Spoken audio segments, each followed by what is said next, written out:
Welcome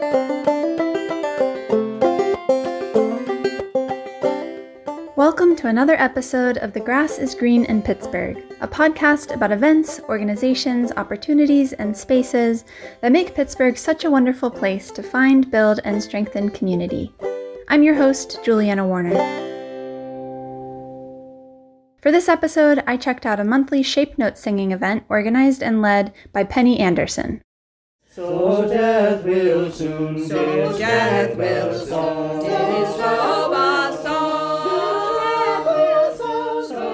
Shape note singing involves 4-part harmonies, no rehearsal, and just a basic understanding of how to read music.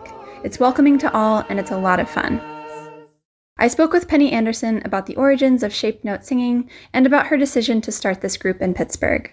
What is shape note singing? It's an American tradition of harmony singing, and it's kind of odd because you think of folk music mostly as being orally transmitted, but this music is sung out of books.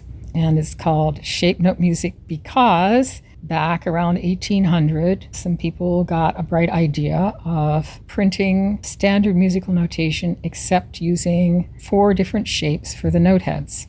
And those shapes indicate the pitch relationships of the notes that you're singing, and it's supposed to help people learn to sight sing or learn to read music at all.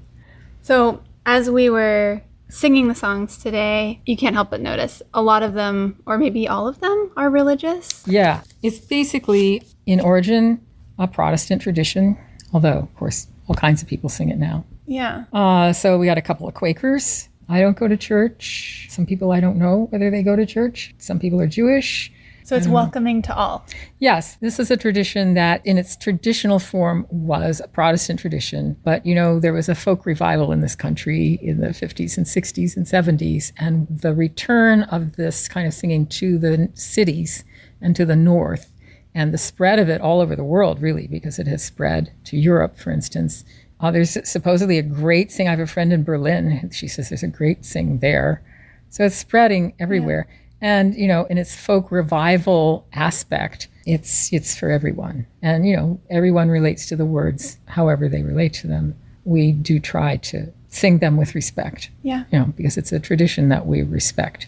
Yeah, I first did shape note singing in Ireland. Yeah. I didn't even know that it was an American thing. Yeah. There, it's a very vibrant, energetic community. And here I saw something very similar actually today. Well, it's very energizing. Yeah. There's something so special about singing with a group of people. There's also something so special about being able to sing a song that you've never sung before. So learning a new song. And then on top of that, you're singing these beautiful harmonies. So there's a 4-part harmony at all times, which is just amazing. And everyone's belting it out. There's no soft, sweet voice. It's intense, as loud as you can be, but on pitch. Exactly. Well, it might not be on pitch, but I mean, the Cork group is so big and they really are very good. Yeah. Of course, at this point, I'm supposed to drag out the story that everyone tells, which, I can't think of his name, but one of the greats of 20th century shape note singing, who was a great carrier of the tradition, said something like, I'd walk 20 miles to sing a shape note. I wouldn't cross the street to listen to it. Yeah, it's not for an audience, right? No, it's not for an audience. You know, how it sounds is not so much the thing as how it feels. I mean, just being part of a group of singers is something really special. And I'm not going to go join a choir, but I could come and do this where I don't have to rehearse anything. That's right. You just show up, you open your book. The only time commitment is come. Yeah. That's it. Shape note singing is for everybody who wants to sing. People come and they say, oh, I can't really sing, but if you can match pitch, and I don't mean perfectly, I just mean if you can just carry a tune and you love to sing, then we'd love to have you.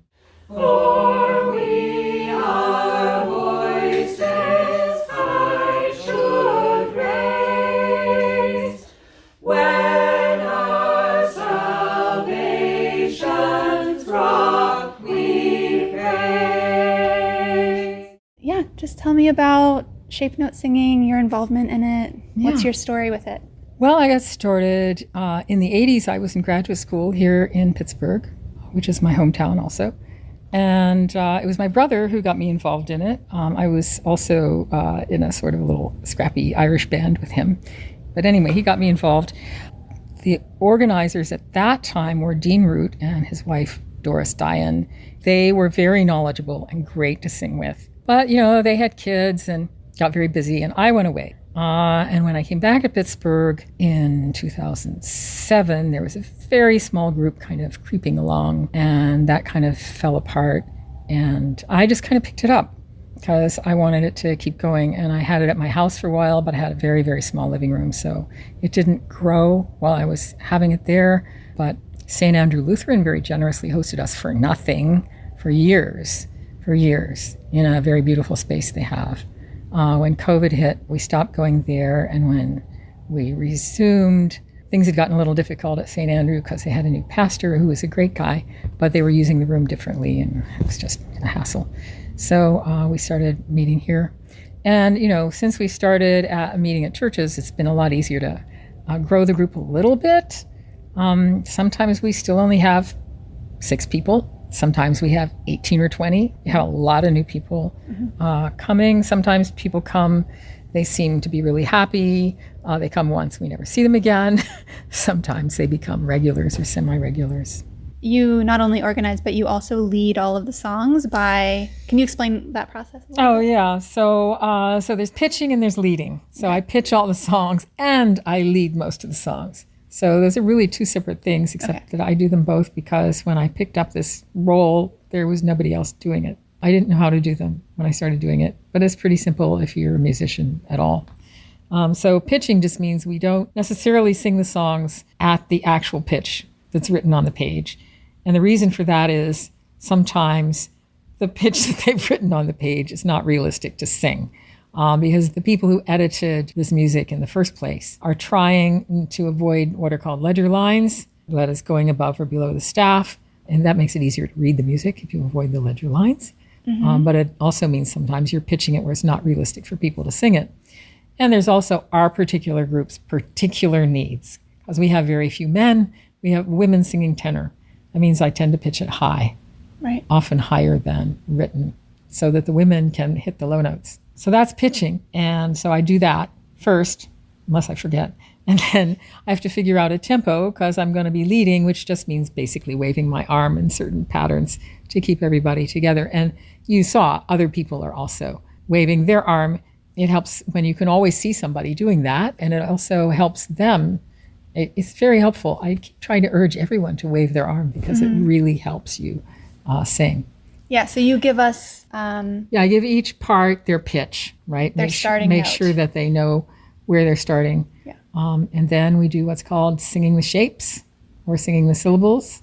And that's where the 4 shapes or 4 syllables come in. And what are the 4 shapes? Do you want me to talk about that? Yeah.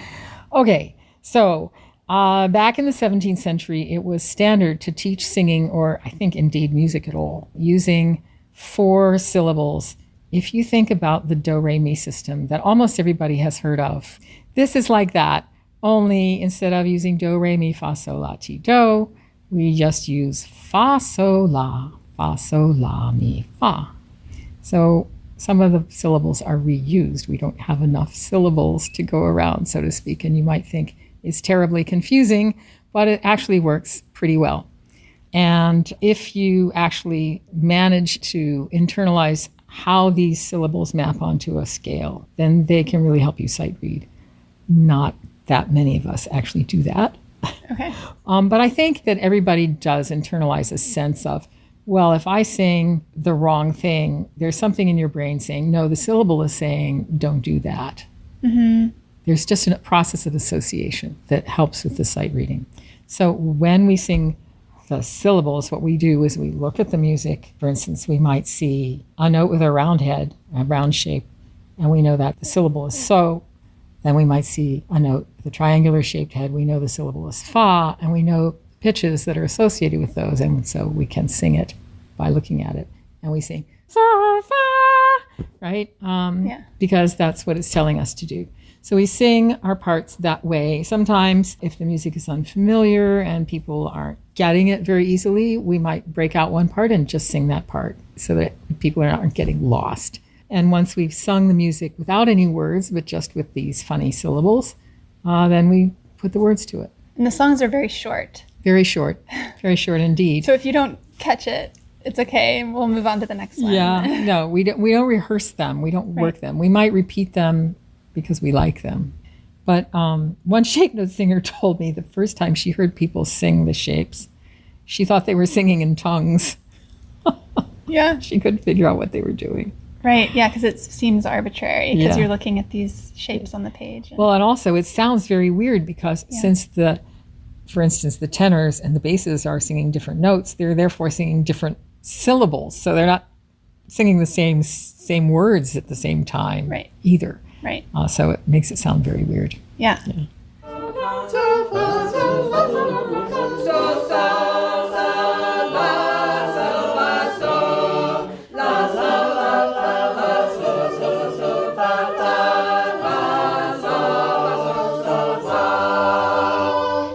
So we all sat down and everyone pretty much knew where they were going to be in the square. But if you don't, like I started off in the treble and I decided that was too high for me. So I moved to the alto side. And it's helpful, like I don't know that much about shape note singing. I've done it a couple times. But it's helpful because right next to you are probably people who have done it before. So you can kind of follow their lead. You might get some little tips from them.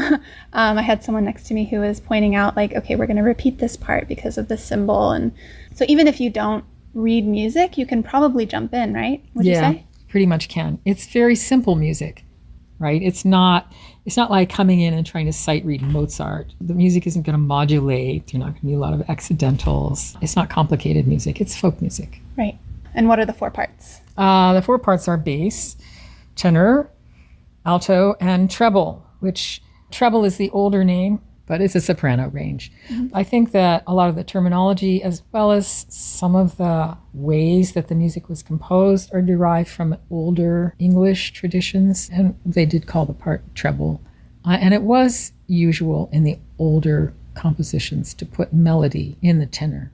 Mm-hmm. But also, if you have enough people, and we were doing that today, I don't know if you were aware of that, one of the new women who was singing tenor was singing it an octave up. She was singing it in the soprano range. Oh, interesting. And that's traditional to sing any part you like in any octave you like. Yeah. Although it's more usual to do that with the treble and the tenor than with the bass and the alto. Yeah, okay. If we have enough people, then it's really great because you get lots and lots of parts. Yeah. Who do you need more of? We always need more basses. Okay.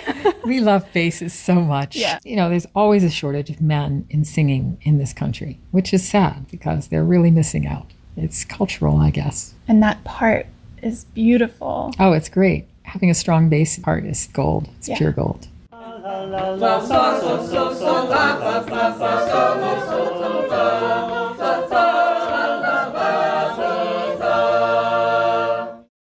The event takes place the first Saturday of every month at the Church of the Redeemer in Squirrel Hill from 1 to 3:30 in the afternoon. When you show up, you'll see chairs set up facing each other in a square. You'll grab one of the Sacred Harp shape note singing books that Penny has there for people to borrow, and you'll find a seat in the section you think best fits your vocal range. If you're not sure, that's okay. You can try out a section and then move if you need to, like I did. As Penny said when I spoke with her, we face each other because it's not a performance. We all take turns choosing the next song to sing as a group, and we go around the square basically until we're tired and ready to stop singing. You can learn more about shape note singing, as well as this monthly shape note singing event, on Penny's website, pendletonanderson.com. We'll put a link in the show notes. Oh, sound his praise abroad, and hymns of glory sing. Thanks so much for listening to this episode of The Grass is Green in Pittsburgh. Please rate, review, share, subscribe, and stay tuned. And follow us on Instagram at grassisgreenpgh. And remember, we only feature activities that I've tried myself, places I've visited, and businesses that I've supported, so what should I check out next? Send us an email at contact@grassisgreenpgh.com or submit a form on our website, grassisgreenpgh.com. The Grass is Green in Pittsburgh is a Sunrise Somewhere production. It's edited by Oliver Carr. And the intro music is by Julianna Warner. We hope you've been inspired to explore, connect, and contribute to the vibrant mosaic of events and spaces that make Pittsburgh such a wonderful place to live. Catch you next time. We are his works.